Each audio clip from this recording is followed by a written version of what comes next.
अश्वमेध यज्ञ के बारे में आज कुछ कहना चाहती हूँ। अश्वमेध यज्ञ का गूढ़ार्थ के बारे में आलोचना करना चाहती हूँ, तो इस पर ध्यान दें। देखिए, अश्व शब्द के अर्थ शास्त्र में बताया गया है इंद्रिया। शरीर रथ है, आत्मा रथी है, बुद्धि सारथी है, मन लगाम है और अश्व होते हैं हमारे इंद्रिया।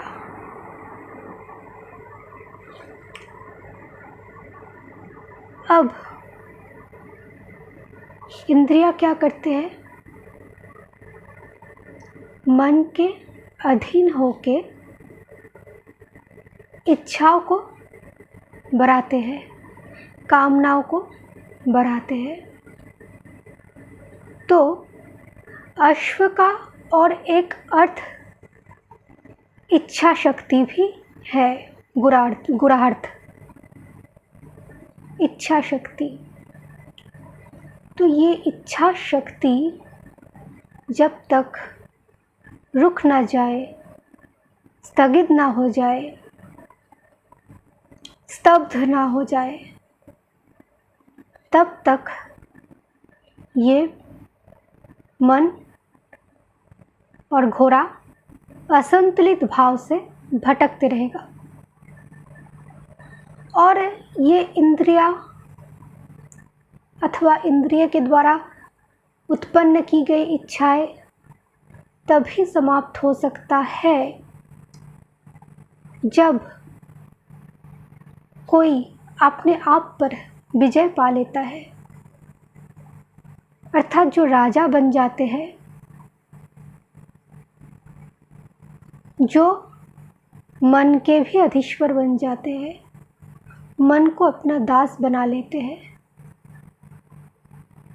दमन करना नहीं, दमन करना तो साधक का स्थिति होते हैं। ऐसा नहीं कि साधना शुरू की, धीरे धीरे इंद्रिया दमन करना, मन के ऊपर विजय पाने की प्रयास, ऐसा नहीं। जो विजय पा लिया, मैं उस स्थिति, उस अवस्था की बात कर रही हूँ।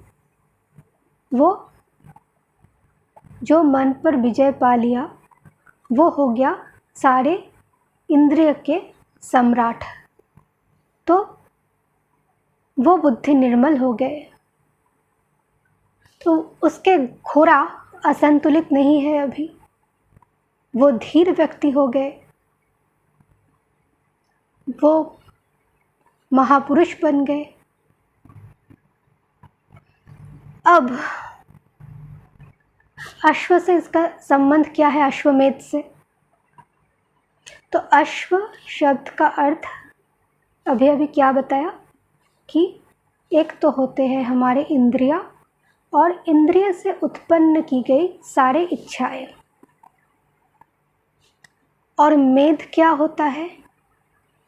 देखिए, मेधा शब्द से, मेधा शब्द से मेध शब्द आते हैं। मेधा से, मेधा पद से मेध शब्द आता है।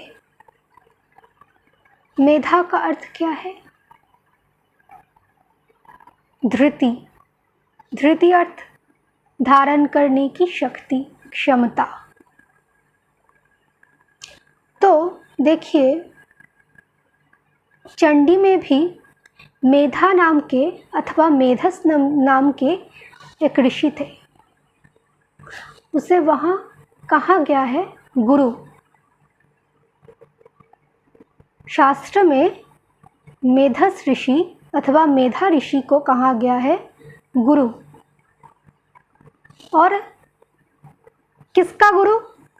सुरथ और समाधि, राजा सुरथ और वैश्य समाधि के गुरु मेधा ऋषि।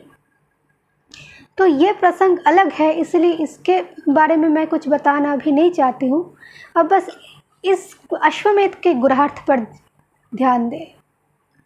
तो अगर मेधा ऋषि गुरु है तो वो क्या करते हैं, जिसका शरीर रूपी रथ सुंदर तरह, अच्छी तरह सुसज्जित हो गए हैं, अर्थात उनके इंद्रिय के और कोई कामनाएं बाकी नहीं रह गए, कोई द्वंद्व नहीं, कोई विवाद नहीं रह गए, जो शांत हो गए, अंतर्मुखी हो गए, तो वो बन जाते हैं, उसी स्थिति बन जाते हैं मेधा ऋषि अथवा मेध।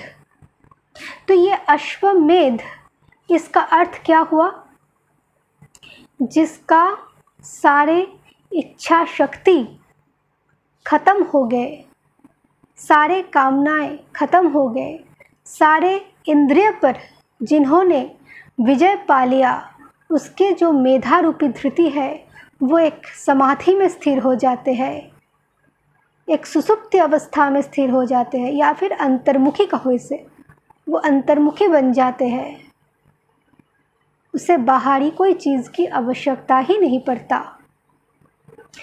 तो ये अश्वमेध का गूढ़ार्थ है। देखिए अश्वमेध का जो वर्णन की गई शास्त्र में, वहाँ क्या होता, कोई राजा अगर अश्वमेध करे तो विधि है कि 100 अश्वमेध कर ले तो वो इंद्र पद को प्राप्त हो जाएगा।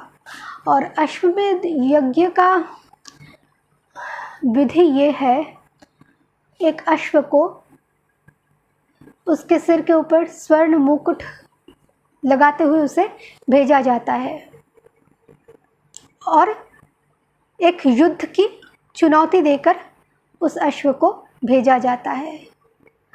अब जो वो चुनौती स्वीकार करते हैं, उसे युद्ध करना पड़ता है सम्राट के साथ। तो ऐसे ही है हमारे अंतर में, पिंड में यही घटित होता है महापुरुष के साथ, जो मेधा बन गए, जो धारण किए हैं अपने सारे वृत्ति को अपने अंदर, कोई इच्छा कोई कामनाएं बाकी नहीं रह गए, जो धृति बन गए। भगवान कह रहे हैं गीता में, मैं ही धृति हूँ, धृति क्षमा, ये सब मैं ही हूँ। तो मेधा मानो भगवान का ही दूसरा रूप है। तो जो भगवत स्वरूप हो गए वो अपने आप पर झांक सकते हैं अपने अंदर, कि उसे वाकई कोई कामना इच्छा है अथवा नहीं, वो अंतर्मुखी अवस्था में आनंद मग्न है। तो ये जो स्थिति होते हैं, इससे क्या होता है, वो देखते हैं उसे कोई इच्छाएं बाकी नहीं, सारे 10 इंद्रियों के द्वारा पैदा करने वाला जो 100 वृत्तियाँ है, वो 100 वृत्तियाँ जब मर जाते हैं, कोई इच्छा शेष नहीं रहता, तब 100 अश्वमेध यज्ञ में विजय पाने वाला इंद्र के पद प्राप्त होते हैं। तो जो सच में 100 वृत्तियों को 10 इंद्रिय से उत्पन्न हुआ 100 वृत्तियों पर विजय पा लिया, तो वो सच में इंद्र बन गए। और इंद्र का भी गूढ़ार्थ कुछ है, वो है भगवान ने बताया, भागवत में बताया गया है कि इंद्र को कभी कभी अभिमान हो जाता है। जैसे भागवत में लिखा गया है कि दर्प चूर्ण करने के लिए भगवान उसके सहायक बने। तो ये जो इंद्र है वो तो जागतिक इंद्र है, मतलब जो साधक विज्ञानमय कोश पर ही विजय प्राप्त किया, विज्ञानमय कोश तक ही जा सके, वो इंद्र, उसके पास बस कुछ सिद्धियां होते हैं, वो सारे इंद्रियों पर 100 इंद्रियों पर विजय नहीं पाते, उनके पास सिद्धियां होते हैं। तो ये शास्त्र में जो कहा गया 100 अश्वमेध बाहरी रूप में एक पशु को जो जैसा विधान दिया हुआ है पशु के साथ, घोड़ा के साथ, तो वो विधान अनुयायी जो इंद्र पद है वो तो कर्म कांड है। तो मैंने कल के प्रवचन में कहा था कि वेद का सारे अर्थ अंतर्निहित गूढ़ार्थ जाके ईश्वर में ही पर्यवसित होते हैं।